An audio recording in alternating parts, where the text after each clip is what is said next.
En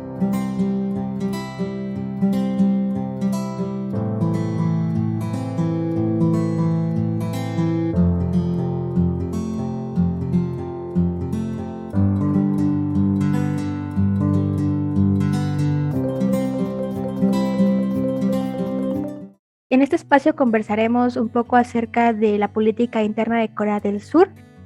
Jorge Suárez es licenciado en Relaciones Internacionales por la Facultad de Ciencias Políticas y Sociales de la UNAM. Es maestrante en Estudios en Relaciones Internacionales del programa de posgrado en Ciencias Políticas y Sociales también de la UNAM. Estudió un semestre de intercambio académico en la Universidad de Dankook en Corea del Sur y participó en el verano de la investigación científica, donde realizó una estancia de investigación en el Centro de Estudios de Asia y África del Colmex. Es miembro fundador del Círculo Mexicano de Estudios Coreanos y asimismo sus intereses versan en el desarrollo político de Corea del Sur, de la sociedad, cultura y gobierno de Corea del Norte y el proceso de división y reconciliación de la península de coreana. Buenas tardes. Primero me gustaría agradecerle por su disposición para realizar esta entrevista. Le doy una cordial bienvenida a usted y al público a este espacio. Muchas gracias por la invitación y tu presentación. Me gustaría comenzar con esta entrevista. Cuento con usted. ¿Cómo cree usted que afectó el autoritarismo a las corrientes políticas liberales y conservadores en Corea del Sur? Bueno, tu pregunta es muy pertinente, ¿no? Revisando, digamos, el contenido del programa, de la asignatura, ¿no? Hay una parte que es límites a la democracia y surgimiento de movimientos políticos, y en específico no tratan el autoritarismo político, el desarrollo y los movimientos políticos entre el liberalismo y el conservadurismo, ¿no? O sea, y yo sé que es una materia de Asia contemporánea, ¿no? Pero para considerar los temas contemporáneos hay que ver las trayectorias históricas, ¿no? No podemos entender lo contemporáneo sin lo histórico. Por lo tanto, yo iría a tu pregunta y yo te diría que no podríamos entender la geometría política surcoreana si no entendemos al autoritarismo, en efecto, pero tampoco podremos entender el autoritarismo si no tenemos varios elementos anteriores en Corea del Sur. Entonces, sí, a mí sí me gustaría hacer este breve panorama antes de entrar a esta geometría política entre conservadores y progresistas. Primero, unas bases históricas, sobre todo del pasado de Corea en general, como península, digámoslo así, dado que Corea del Sur es una nación muy joven, de 1948 a la fecha, no tiene ni siquiera un siglo, pero la dinastía anterior a la ocupación japonesa fue la dinastía Choson. Y la cultura política hay que considerarla, sobre todo el confucianismo, que fue prácticamente lo que le dio orden a la sociedad y gobierno de Choson. En este confucianismo las jerarquías y las élites eran fundamentales, ¿no? Entonces esa es una gran herencia que va a pasar a la Corea contemporánea, ¿no? Igual en este periodo el regionalismo y la división fue una constante entre diferentes clanes que integraban, digamos, la nobleza de Choson, también entre pues una gran división en las regiones, no nada más en el ámbito de los clanes, sino también de la gente en común, ¿no? Y estas divisiones que pues también se visualizaron en sectarismo y divisiones y fracturas dentro de las élites políticas, pero también dentro de los movimientos populares. Entonces había muchas facciones y muchos líderes, ¿no? Entonces esto prácticamente le lleva a Corea a ser pues débil y no unida, ¿no? Y es víctima de las presiones colonialistas que al final pues llevan a una ocupación japonesa que termina en la división de dos estados. Ahora, estos dos estados, la existencia per se de Corea del Norte es algo que va a impulsar demasiado el autoritarismo, sobre todo porque el Corea del Norte va a ser prácticamente el espejo, la amenaza y la competencia frente a la cual Corea del Sur se va a medir, ¿no? Entonces el autoritarismo va a ser una forma de responder a esa amenaza, ¿no? Entonces en medio de esta ausencia de experiencia democrática, de muchos líderes políticos, de una nula dirección o proyecto de nación, pues bueno, la mano dura va a ser una forma de responder ante esta amenaza que los estaba acechando de 1948 en adelante. Entonces, este autoritarismo va a generar dos ejes principales que va a ser el desarrollo económico y la seguridad. El autoritarismo garantizaba la estabilidad, ¿no?, que conducía desde la planificación y la asignación de recursos, el desarrollo económico y el crecimiento acelerado, y pues esto obviamente generó asociaciones fuertes entre gobierno y empresa, y esto va a ser fundamental para entender después las dinámicas contemporáneas de la política en Corea del Sur. Ahora, ¿por qué todo este preámbulo, ¿no?, del crecimiento, el desarrollo económico, la seguridad, el autoritarismo y anteriormente lo de Choson? Bueno, porque los conservadores y progresistas hoy en día se definen en torno a las posturas que tienen sobre el pasado autoritario. Es decir, la lectura del pasado de los conservadores es una lectura, digámosla, de cierta manera positiva, ¿no? Los conservadores hoy en día ven al pasado como un periodo de proezas económicas, ¿no?, donde se les da a estos gobiernos el crédito por el desarrollo económico, pero no solo por el desarrollo económico, sino también por la democratización. Tienen una visión de que pues, este fortalecimiento económico fue un prerequisito para la democratización que hoy en día está en Corea del Sur, ¿no? Por otro lado, los progresistas tienen una lectura del pasado más crítica, donde sí, bueno, critican a los gobiernos militares fundamentalmente por anteponer el desarrollo económico a el desarrollo democrático, ¿no?, y a las libertades cívicas, a los derechos económicos, a la distribución, ¿no?, de este crecimiento que en ojos de ellos fue un crecimiento desigual.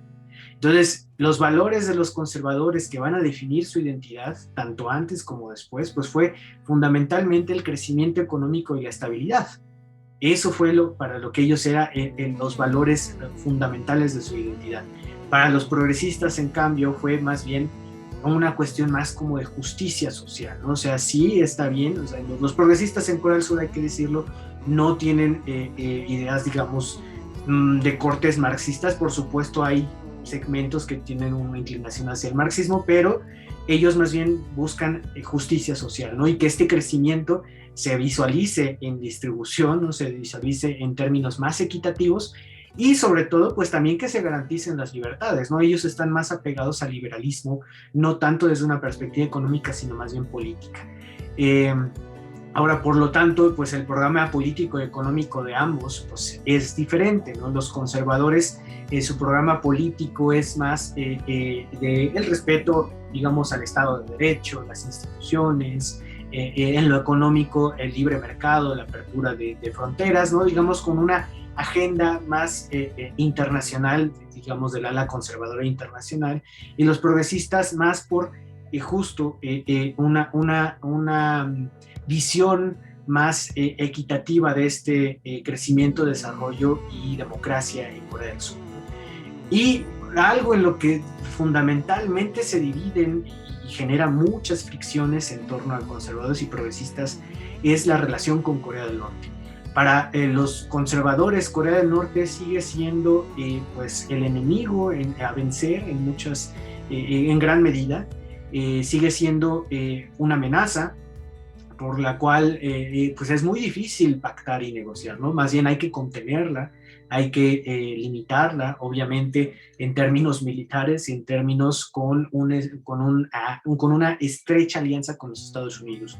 Y en el caso de los progresistas, ¿no?, pues la visión hacia Corea del Norte es una visión más nacionalista, donde la consideran la otra cara de su nación, ¿no?, y donde consideran que pues es necesario emprender más que la unificación. Los discursos de los progresistas van más en una pacificación y una reconciliación que posteriormente pudiese dar pie hacia una unificación, ¿no? Entonces, eso es a grandes rasgos, digamos, la identidad, el pasado y este vínculo que tienen ambas posiciones de la geometría política surcoreana con respecto al autoritarismo, y cómo el autoritarismo también en Corea del Sur respondió a ciertas estructuras históricas y culturales que pues le dieron ciertos tintes en el caso de Corea del Sur.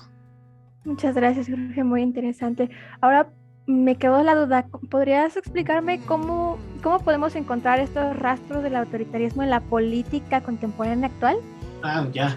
No, pues sí, claro, o sea, si yo establezco una relación entre autoritarismo y conservadores y progresistas, quiere decir que pues de cierta manera puede haber algunos rastros y en efecto, ¿no?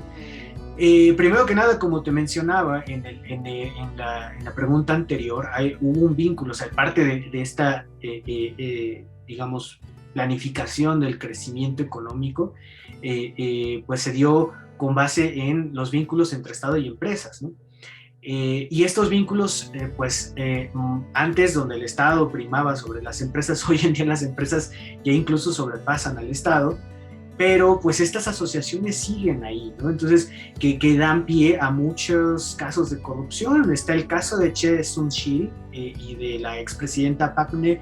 Choi Soon-sil, que era la confidente de la presidenta Park Geun-hye, que este caso destapa toda una cloaca de corrupción, de tráfico de influencias, de sobornos, que había pues entre el poder político y el poder económico, ¿no? También te podría mencionar no nada más es parte de los conservadores, ¿no? Incluso los progresistas también han tenido que lidiar con estas estructuras, con esta, digamos, herencia del autoritarismo, como fue el caso del gobierno de Kim Dae-jung, donde pues se dio a conocer cuando él terminó su mandato o hacia el final de sus mandatos que hizo sobornos por medio de la empresa Hyundai a Corea del Norte, ¿no? Para realizar su cumbre, ¿no?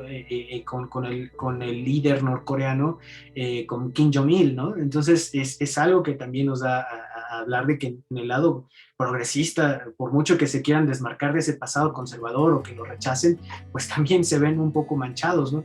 El hijo de Kim Dae-jung, este presidente, y los hijos de Kim Dae-jung y el hijo de No Moo-hyun, su sucesor, también tuvieron casos de corrupción, también fueron señalados. Incluso No Moo-hyun llega a suicidarse a causa de pues este escándalo que hubo de corrupción por parte de su hijo, y pues obviamente de este tráfico de influencias y abuso de poder que hubo de su parte. También el tema, por ejemplo, del control de expresiones por el tema de Corea del Norte. En el caso, por ejemplo, de los conservadores, cómo ellos han utilizado la amenaza norcoreana para pues, permitir a agencias de inteligencia vigilar y hostigar a los opositores. Eso está documentado, sobre todo en las presidencias de Lee Myung-bak y Park Geun-hye, donde se dieron estos casos, ¿no? O en el caso de los progresistas, donde se ha prohibido a activistas norcoreanos que envíen globos, ¿no? Que realicen su activismo, y esto fue el año pasado, de 2019-2020, ¿no? Igual también ha habido ataques indirectos por parte de los progresistas a la prensa, en el caso, por ejemplo, del presidente Kim Dae-jung, cuando pues, realizó investigaciones a periódicos conservadores como el Choson-ilbo o el Dong-a-ilbo, y que pues ciertamente algunos críticos veían que era más bien una especie como de ataque o censura disfrazada, ¿no? Igual ambos lados, tanto conservador como progresista, pues han tenido una relación compleja con las minorías y los derechos a las minorías, por ejemplo, o a los derechos reproductivos y de la mujer en Corea del Sur. No ha habido una agenda clara por parte de estos dos frentes políticos. Y pues también otro caso es el de la vigilancia de Estado, ¿no? que ha primado en leyes, que ha primado y sobre todo en la pandemia de COVID, ¿no? Que no sé si tú sepas, pero igual los que vean esta entrevista, que gran parte del éxito de la estrategia de contención del COVID fue pues el rastreo de dispositivos móviles y de la existencia de leyes para acceder a datos personales, para poder rastrear ubicación, compras, lugares que visitan las personas, pues para poder, obviamente, con una buena intención, ¿no? Que era investigar el rastro epidemiológico, ¿no? Y poder monitorear a las cadenas de contagio, pero pues eso nos lleva a pensar que pues el Estado muchas veces en Corea del Sur tiene prerrogativas que fueron del periodo autoritario, que no han sido del todo, digamos, quitadas de la estructura jurídica y administrativa, y que en el caso del COVID les resultó benéfico, pero pues qué tanta información sabrá al respecto el gobierno sobre sus ciudadanos, y pues no me imagino este tipo de políticas en otros lados, el impacto que tendrían, ¿no? Y la discusión que tendrían. Entonces es algo que es interesante analizar. Justo me gustaría profundizar un poquito más en eso. ¿Me puedes contar un poquito más acerca de cómo ha impactado la pandemia de COVID en la dinámica de la política interna surcoreana, por favor? Claro, sí, no, es el tema contemporáneo, ¿no? Ya llevamos al día de hoy más o menos un año y medio, ¿no?, de pandemia global, o incluso más si se considera el brote en China, ¿no? Y bueno, en grandes rasgos, ¿no? O sea, tenemos que decir que si nuestro parámetro para medir el éxito de la pandemia, o de la contención de la pandemia, es casos y muertes, podemos decir que el caso surcoreano ha sido ampliamente exitoso, ¿no? Han tenido casos muy reducidos si lo comparamos con la media global, ni siquiera con México, ¿no? Con la media global, y las muertes también. Digamos que ellos han tenido un modelo de cuarentena por casos confirmados, donde las pruebas, el rastreo y el tratamiento son fundamentales. Este rastreo, que ya lo mencionaba anteriormente, pues es un poco polémico, porque pues sí invade gran parte de la vida privada de las personas, ¿no? Y es algo que se puede discutir y se puede evaluar, sobre todo a la luz pues de las ideas liberales de la democracia, ¿no? Que en esencia pues un Estado no tendría que andar vigilando de esa manera a sus ciudadanos, en un estricto sentido, ¿no? O en un estricto sentido liberal, ¿no? Pero bueno, gran parte de este éxito de este modelo les ha permitido que no cerraran las actividades económicas a gran escala, como el caso mexicano, el caso europeo, ¿no? Donde sí hubo meses que se cerraron las actividades, ¿no? En el caso de Corea del Sur sí hubo momentos críticos para sus escalas de contagios, pero pues jamás se vio un contagio y pues un enclaustramiento a gran escala como lo hubo en México, ¿no? Sin embargo, a pesar de que estas actividades no se cerraron, pues el PIB se contrajo en cerca del 0.95 el año pasado, ¿no? Y pues este año la recuperación económica ha sido lenta. Y esto, pues uno diría, bueno, pero si ellos no cerraron, ¿por qué el PIB se contrajo? Bueno, la respuesta es sencilla, ¿no? Pues Corea del Sur es una economía integrada, donde las exportaciones de bienes y servicios pues representan cerca de un tercio del PIB, ¿no? Y si gran parte de los socios comerciales importantes de Corea del Sur, como lo es China, como lo es Estados Unidos, como lo es Japón, ¿no? Pues fueron impactados por la pandemia, sobre todo el caso de Estados Unidos, ¿no? Pues obviamente iba a tener un efecto colateral con Corea del Sur.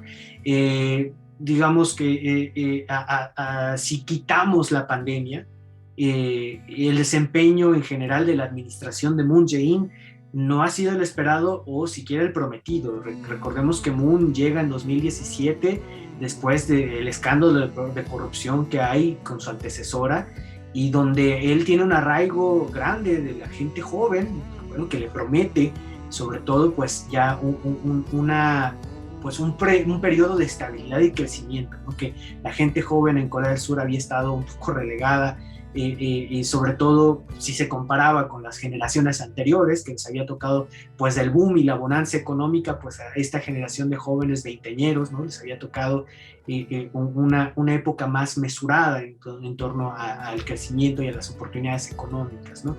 Entonces, digamos que si uno evalúa la popularidad de Moon, puede ver que desde su inicio hasta la pandemia pues había estado constante y lentamente decayendo, ¿no? Había tenido algunos picos de popularidad, sobre todo en algunos hechos internacionales que repuntaron su aceptación, como por ejemplo las reuniones que tuvo con Kim Jong-un, o también el caso de su política en contra de las importaciones japonesas, este problema que tuvo con Japón en 2018-2019, ¿no? Que pues a las fibras más nacionalistas de los coreanos, de los surcoreanos les llamó, y pues repuntó tantito su popularidad, pero pues no a grandes rasgos, ¿no? No a grandes proporciones, perdón. Pues uno de los termómetros más importantes pues son las elecciones, ¿no? Para ver qué tan aceptado o no es aceptado un gobierno. Y por ejemplo, las elecciones parlamentarias en abril del 2020, el año pasado, fue un buen indicador, ¿no? Y sobre todo que pues en términos relativos, el partido del presidente, que es el Partido Democrático Liberal, le fue muy bien, ¿no? Ganó muchas posiciones en la Asamblea Nacional, y pues esto nos decía que quizás, ¿no? Había un repunte de su figura, un repunte de su partido, de su propuesta política y económica. Sin embargo, si uno analiza en votación absoluta, la votación fue muy dividida. Fue prácticamente el 33% del partido del presidente del Democrático Liberal y el partido opositor conservador, que era el Partido del Futuro Unido. Hoy ya cambió su nombre. Entonces, pues esto nos decía que la moneda está en el aire, y aún ha confirmado esta cuestión de la moneda está en el aire. La última elección de candidatos, digamos, a dos grandes ciudades de Seúl y Busan, que ya fue en este año 2021, donde ambas grandes ciudades las ganan los conservadores.